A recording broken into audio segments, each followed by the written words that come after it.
Next, we will start from our next broad topic, that is changes in religion. Again, it can be divided into two parts. Number one is spread of Buddhism, and number two is Bhakti movement. Clear? We will start from our first topic, that is spread of Buddhism. The most famous ruler in the Kushana dynasty was Kanishka.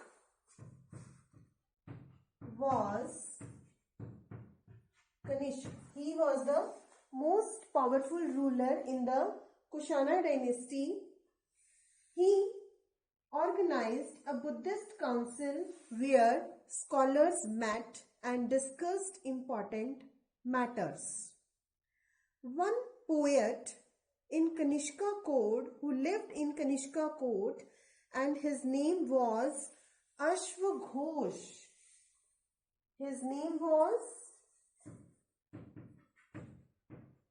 Ashwaghosh. He lived in Kanishka court. He composed Buddha Charita. At that time, a new form, birth of Mahayana Buddhism now developed. Mahayana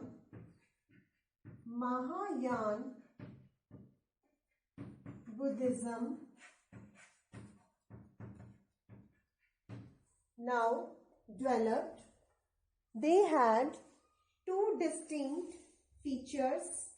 Number one is statues of Buddha, and number two is belief in Bodhisattvas. Number one is statues of the Buddha, and number two is belief in Bodhisattvas. Clear? We will understand one by one. Number one is statues of Buddha. We will study with the help of differences form.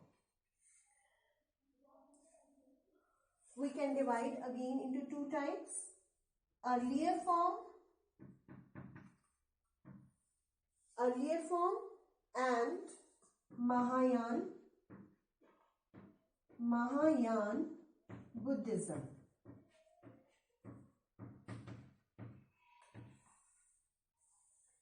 In this earlier form, Buddha's presence in sculpture was shown by using certain signs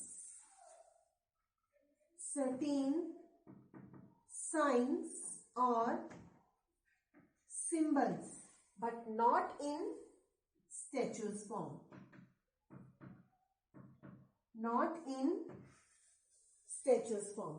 Means Buddha ji का statue यहाँ use नहीं होता था, कहीं पे नहीं use होता था, बट उनकी प्रेजेंस के लिए उनके साइंस का और सिंबल्स का यूज किया जाता था. For example, his attainment of enlightenment was shown by sculptures of a peepal tree.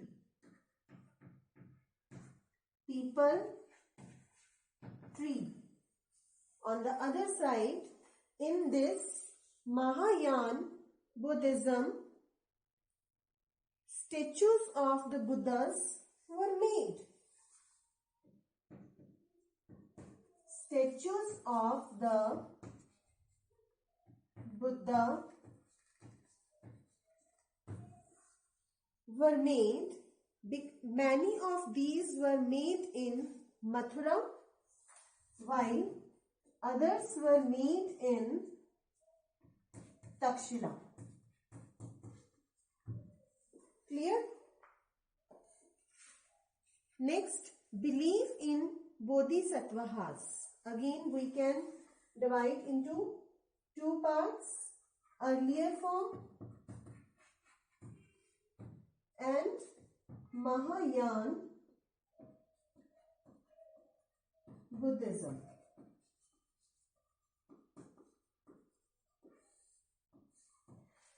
In earlier form, no belief in Bodhisattvas. No belief in Bodhisattvas. But in Mahayana, belief in Bodhisattvas. Clear? Now, the question arises, who were Bodhisattvas? Bodhisattvas were the persons who had attained enlightenment. And once they attained enlightenment, they could live in complete isolation and meditate in peace. Instead of doing that, they remained in the world to teach and help other people. The worship of Bodhisattvas became very popular and spread throughout Central Asia, China, and later to Korea and Japan. Now, Buddhism became very popular. Further spread of Buddhism.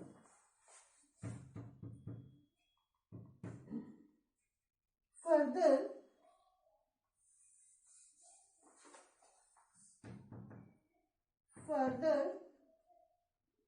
spread of Buddhism.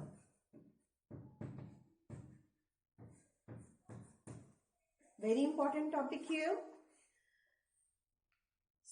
Buddhism also spread to Western and Southern India.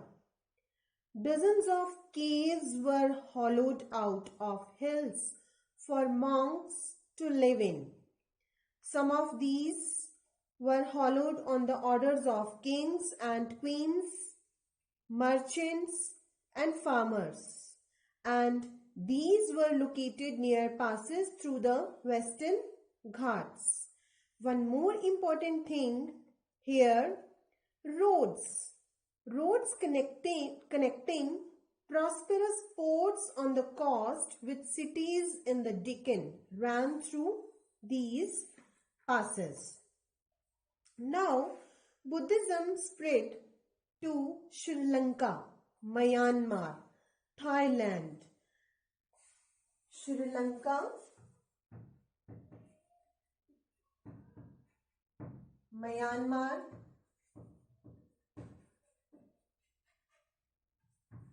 Thailand,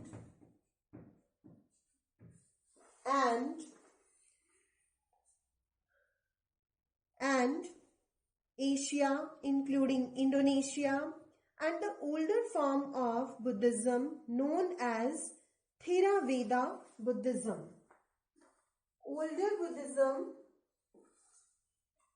Older form of Buddhism was Theravada. It is very important question here. Older form of Buddhism called Theravada Buddhism was more popular in these areas. So, next is Bhakti movement. Yes class, Bhakti. Again, we will start study about Bhakti movement in the form of chart. The term bhakti comes from the Sanskrit word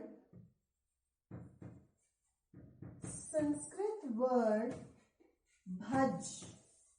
What is the Sanskrit word?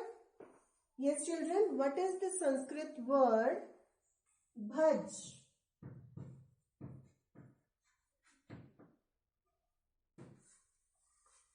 Bhaj means, here the bhaj means to divide and share. Clear? Bhakti word is a Sanskrit word which comes from bhaj. The meaning of bhakti is a Sanskrit term bhaj, and the meaning of bhaj is to divide and share. Here the bhakti suggests a close two-way relationship. A close two-way relationship. Clear? Two-way relationship.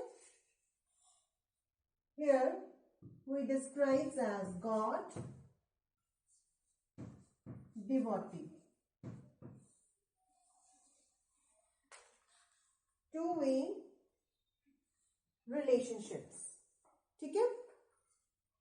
Between the deity and devotee. God shares love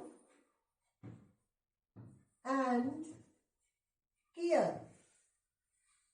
God shares love and care to devotee, and devotee describes love and devotion. Love and devotion to our God. So children, I am repeating again. Bhakti describes or suggests a close two-way relationship between the deity and devotee. Clear, children? The idea of bhakti is present in the Bhagavad Gita. Bhagavad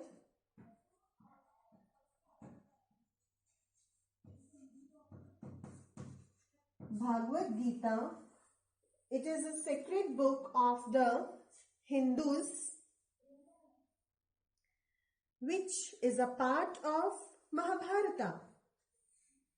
Belief in bhakti emphasized devotion, individual worship of a god or goddess, and not performing elaborate sacrifices.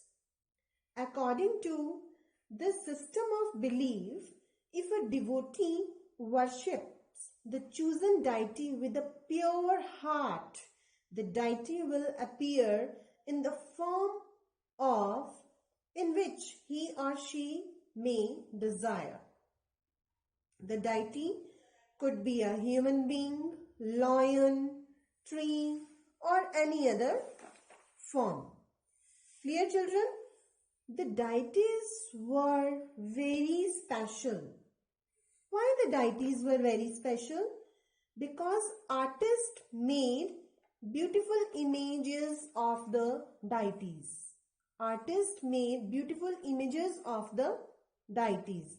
And these images of the deities were placed within special homes. And these special homes we described as temples. Am I right, children? And these special homes we described as temples. Bhakti inspired the best expressions in art, sculpture, poetry, and architecture. Clear? Previously, we have read that India word comes from river Indus, same as Hindu word comes from the river Indus, and it was used by Arabs and Iranians to refer to people who lived to the east of the river. Clear? And to their culture practices, including religious beliefs. We will study our fourth broad topic, that is pilgrims. Who are pilgrims? Men and women who undertake journeys to holy places in order to offer worship. They are known as pilgrims. Now here the question arises, what is the connection between traders and pilgrims? What is the connection? What is the connection between traders and pilgrims?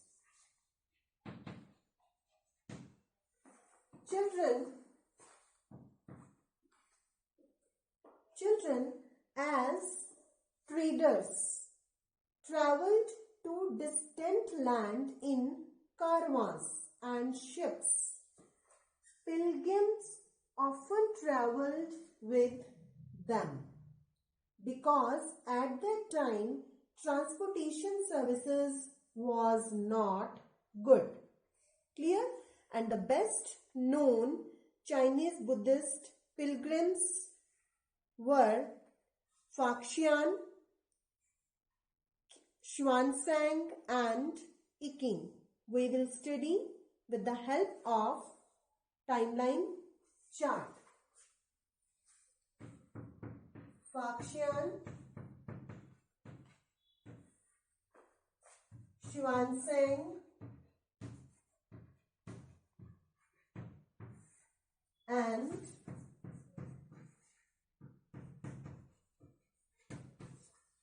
Iking. Faxian came in the subcontinent,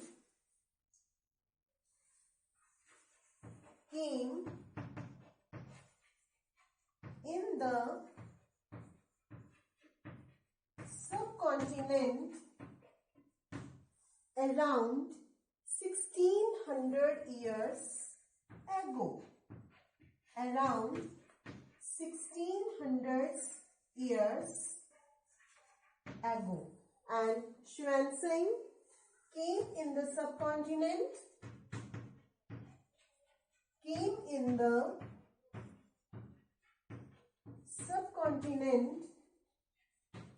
around 1400 years ago. Clear? And Iking came in the subcontinent,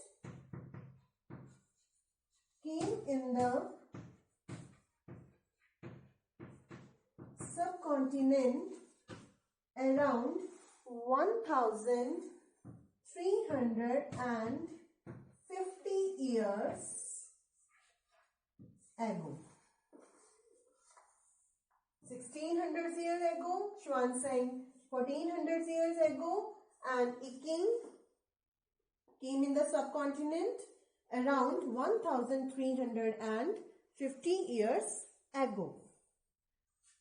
These pilgrims wrote of the dangers they encountered on their travels, monasteries that they visited, and the books they carried back with them. These are the accounts of the travelers. Which travelers? Faxian, Xuanzang and Iking. For example, Xuanzang, who took the land route back to China and carried back with him statues of Buddhas made of gold, silver and sandalwood. Clear, children? Yes, children, there is one case study in this chapter, that is the birth of Jesus Christ. Birth of Jesus Christ. About 2000 years ago, Christianity emerged in West Asia. Jesus Christ was born in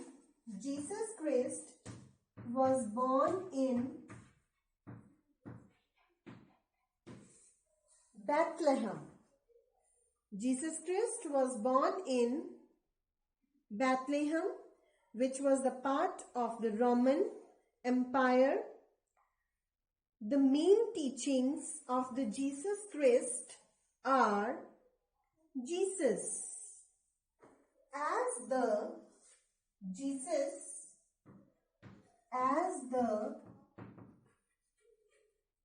Savior of the world. The main teachings of the Jesus Christ, number one is Jesus as the Savior of the world.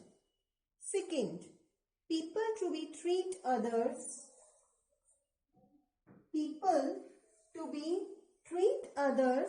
with love and trust. And the main teachings which are contained in the holy book, and the name of the holy book of the Christians, that is Bible. This is the main holy book of the Christianity. Christ's teachings appealed to ordinary people and spread through West Asia, Africa and Europe. Now the question arises, how Christianity came in India? The first preachers came from West Asia. Again, we will study with the help of chart. The first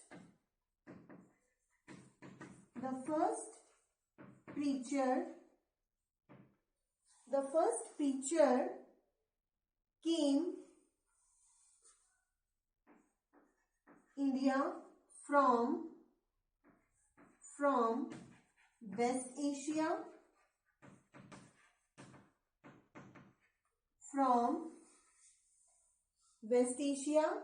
and West Asia to the west coast of the subcontinent. To the west coast of the subcontinent. Within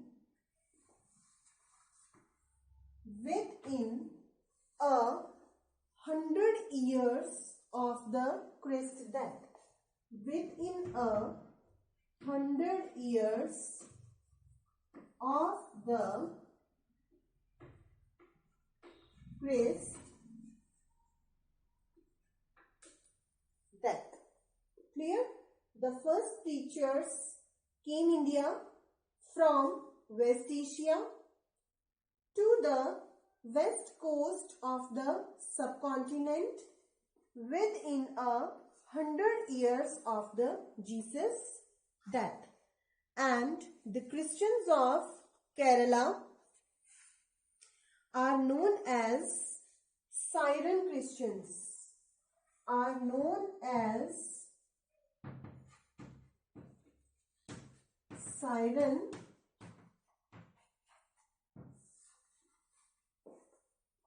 Kerala's Christians are known as Syrian Christians, and They came from West Asia and the olden Christian community in the world, and these Syrian Christians are the olden Christianity in the world. So children, this completes the chapter, explanation of the chapter number 9, that is traders, kings and pilgrims. We have covered all the important points and concepts of the chapter. I hope you understood it. Thank you.